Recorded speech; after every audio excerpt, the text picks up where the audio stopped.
Fala pessoal, tudo beleza? Vamos a mais uma aula de Física 3 e nessa aula nós vamos falar sobre o trabalho da força elétrica. Mas antes da gente começar essa aula, já deixa o seu like aí nesse vídeo, se inscreva no meu canal se você não for inscrito, no cantinho direito na parte de baixo você pode passar o seu mouse para se inscrever direto pelo vídeo e dê uma badalada no sininho para ficar por dentro de tudo o que acontece no canal. Tendo feito isso, vamos ao vídeo. Vamos fazer aqui uma analogia ao trabalho da força-peso para a gente entender o trabalho da força elétrica. O trabalho da força-peso acontece sempre que nós tivermos um deslocamento na vertical. Nós temos aqui um corpo de massa m, onde eu irei fazer um deslocamento neste corpo de um ponto A até um ponto B. Notem que nós temos ali uma altura HA, que é a altura de onde o corpo saiu em relação a uma superfície, e a altura HB é para onde esse corpo foi. Nós temos a altura H, que é a diferença da altura HA e HB. Então, nós definimos o trabalho da força-peso como sendo o trabalho da força-peso de A até B é igual a menos a variação da energia potencial gravitacional. Mas a energia potencial gravitacional, nós vimos lá na dinâmica, que é mgh. Daí, o trabalho da força-peso é igual a mais ou menos mgh. Mas por que mais ou menos, Rodrigo? Nós vimos também que o trabalho de uma força é igual a força vezes o deslocamento vezes o cosseno de θ. Mas quem é esse θ? Θ é o ângulo entre a força e o deslocamento. A força-peso ela aponta para baixo. Se eu tenho um deslocamento de cima para baixo, o ângulo entre a força e o deslocamento ele é zero. Daí o cosseno de zero é 1. Logo, o trabalho é positivo, é maior que zero. Já quando nós temos um deslocamento para cima, o ângulo entre a força-peso e o deslocamento é de 180 graus. Cosseno de 180 graus é menos 1. Daí o trabalho será negativo. Então, trabalho da força-peso, se o deslocamento é para baixo, o trabalho é positivo. Se o deslocamento for para cima, o trabalho é negativo.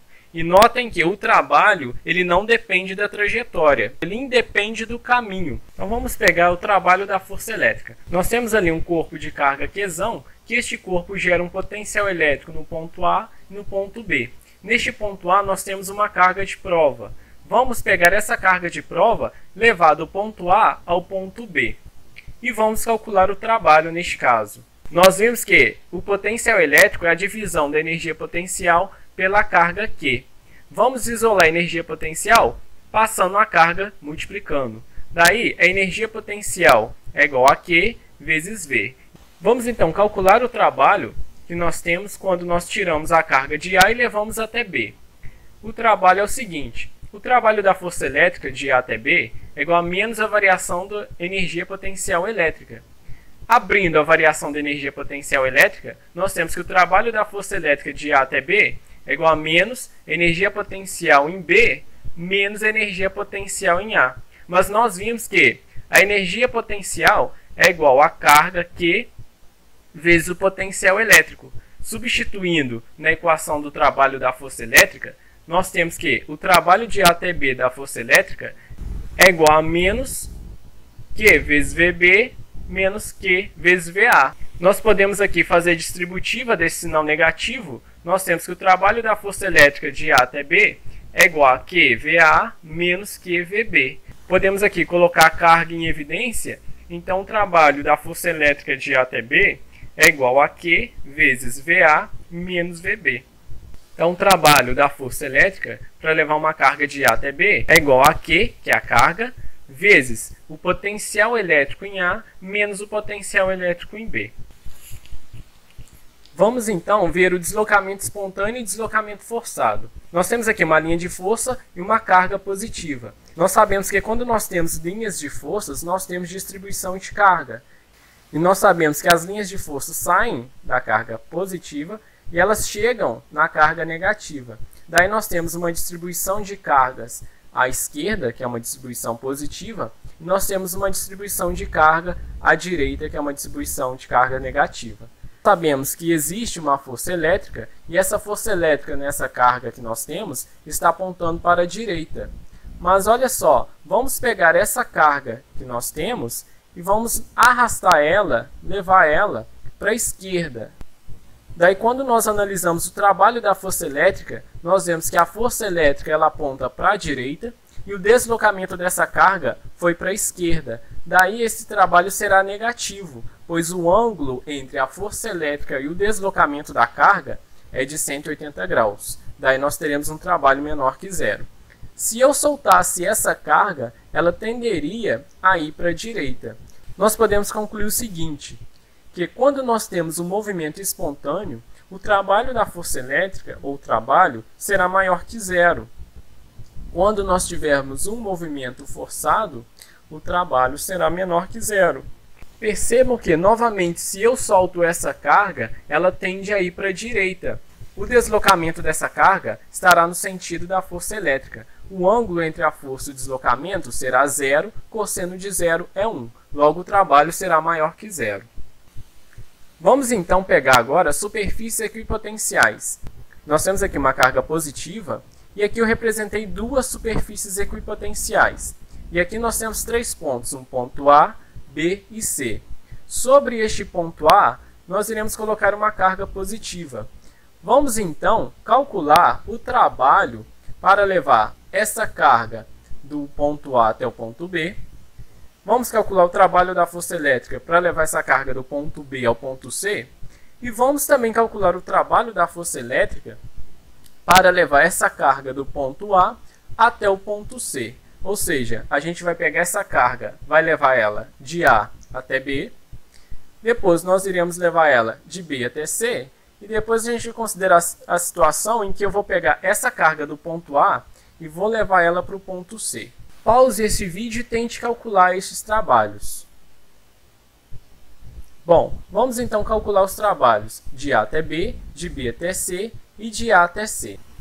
O que vocês têm que perceber aqui é o seguinte, que o ponto A está sobre uma superfície equipotencial e os pontos B e C estão sobre a mesma superfície equipotencial. Então vamos calcular estes trabalhos. O trabalho da força elétrica de A até B é o seguinte. O trabalho da força elétrica de A até B será igual a Q, que é a carga, vezes VA menos VB. Onde VA é o potencial elétrico no ponto A e o VB é o potencial elétrico no ponto B. Calculando o trabalho da força elétrica de B até C, nós temos o seguinte, que o trabalho de B até C, da força elétrica, será Q, que é a carga, vezes o potencial elétrico no ponto B, menos o potencial elétrico no ponto C. Mas nós vimos que os pontos B e C fazem parte da mesma superfície equipotencial. Todos os pontos sobre essa superfície têm o mesmo potencial elétrico. Então, VB, que é o potencial em B, será igual ao potencial elétrico em C, que é igual a um potencial elétrico V.